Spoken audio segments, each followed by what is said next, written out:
Okay, thank you once again. You are welcome to another stage of the masterclass tutorial on Planshift. Okay, so at this stage, we're going to discuss how to also get a database for plants and machines and also labor. So, and also a human resource that you're going to use on the site so that you can do your proper pricing in the bill of quantity. Okay, good. Okay, having mentioned that, I want to go to this Excel sheet. This time I wouldn't need the Planshift software here. This time it's turned to morning matter. I need to get the price and everything work out. Okay, I can use the Planshift, but it's very conversant and easier to work with Excel.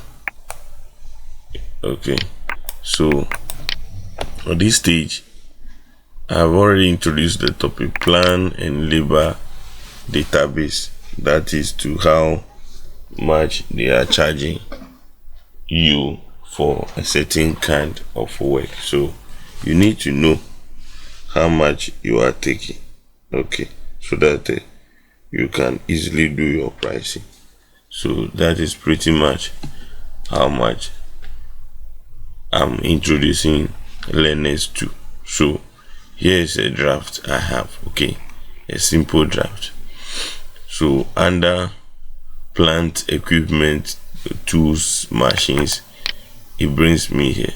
Okay, firstly, a concrete mixer is taking, mind you, it is stated here that all in rate or all in hiring rate for 8 hours per day. That is the standard in Ghana and Africa. So a day is for 8 hours for most machines. So if you have a variation in your location, you can do that changes.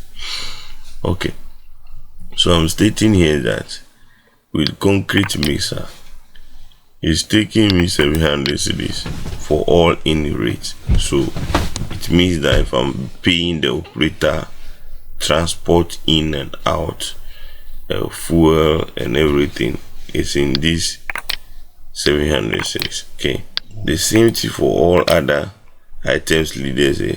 So if you have any other item you think you need or equipment you need, you put them here, get the price and get everything in and put them here. So you have this data.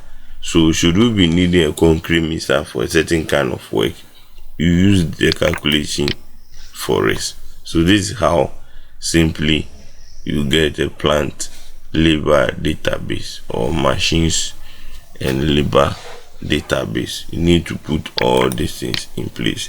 So at a later place in the tutorial, you will see how you do the calculation involving this equipment and also labor. Pretty much that.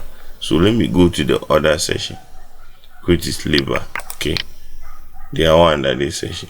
So here it's clearly stated that all in labor rate analysis. Okay, I'm just giving a breakdown of how I will pay workers. Sites normally we have two groups. Okay, we have tradesmen. Okay, and then we have labor. You see, I have labor and then tradesmen. Tradesmen means that a mason, a carpenter, a painter, they are skilled laborers. They have been trained. Okay, simply that much, or they are masters. When it comes to labor, they just do anything you show them. They don't need a skill necessarily. Do just a normal labor work on site. So this is how we're going to look at their pay structure. Imagine we are giving them a pay slip. Okay, this is how it's going to be. So if you carefully see, saying that basic wage, see, you will take time and look through basic wage and blah blah blah. is giving them 70 cedis. Okay, so within this, I'm stating that number of working days per annum, that is 1 year, deducting all unworkable holidays and then weekends and everything out. So this pay structure is being done for annual purpose. Okay, so basic wage per annum. So this is just simple mathematics. This by this will give you this. Okay, so now other benefits. Okay, the point here is that in Africa or in Ghana, you wouldn't do this proper structure in. We pay everything to the worker. Okay, but here is the standard I'm teaching you to do as a learner. For here, the point here, after concluding, I'll take time and go through some other, but I want to say is that after my calculation, 8 hours per day. Okay, so 1 hour out of 8 hours is being paid 15.08 cedis.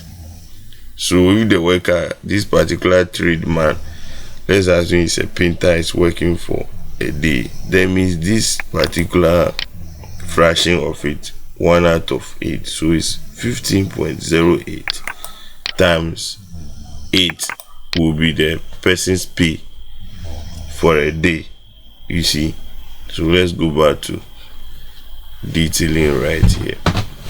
Okay, so after getting all this information right here, you come down, you see that I'm adding for social security. Sometimes the person is a leader, you add some increment or for a responsibility and all those necessary things. It's a pay structure. So looking at your country or where how you do this standard structure to help you. Okay, so simple mathematics right here. So that is done for tradesman. So this tradesman, this pay goes for a painter, a carpenter, a mason. All these tradesmen will take this pay structure. Okay, so if they are a leader, imagine here gang leadership, this affects them. If not, this comes out. Okay, sure. So by conclusion, here is the end. So now let's go to the other type. I mentioned I have two types of workers on site. You have tradesmen, then labor.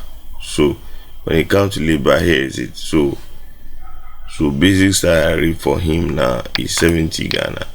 Okay, 70 Ghana cedis. I need to mention that. So if it is your country, you put the unit right there.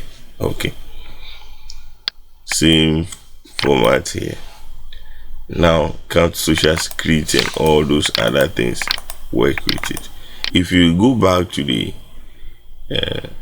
tradesmen here, we calculated, we mentioned they are also taking basic salary of 17 Ghana. Okay, but this is for a structure for you to understand. So it would change for labor. So if the tradesman is taking 70 cedis, it wouldn't be so for the labor. So you can change this. Let me change it. Say 60. Right. Good. Everything changed. So you need to do this structure yourself. And then as I explain all those words and calm down.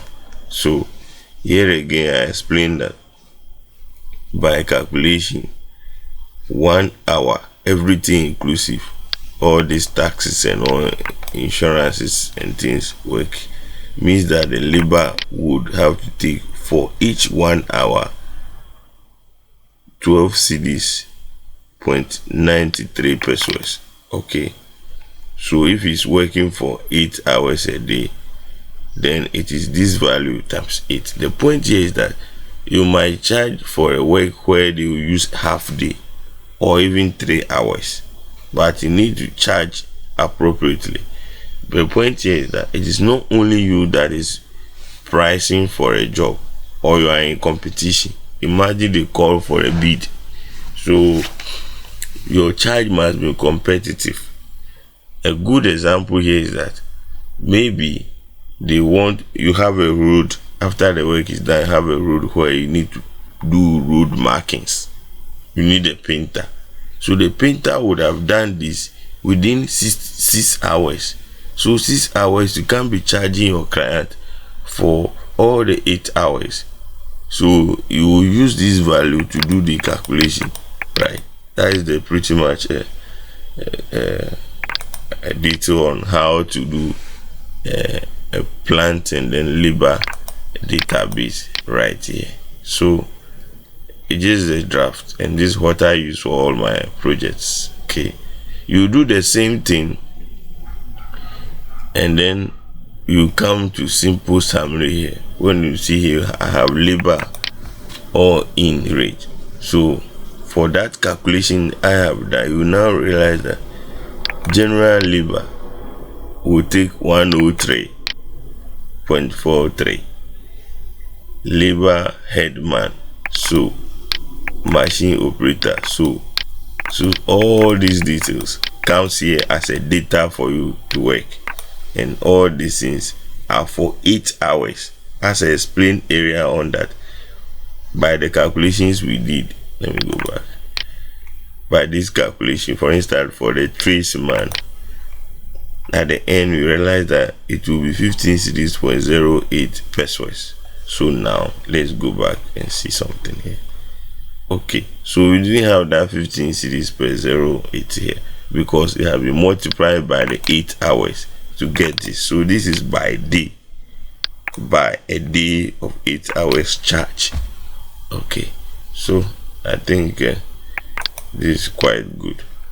But the point here is that it's a note I'm adding that all this I'm displaying here, they are Excel templates I have developed, so they are also available for access all learners. If you so wish, you contact where you get this Planswift tutorial to get your copy, and it is not free, you must pay. Thank you very much.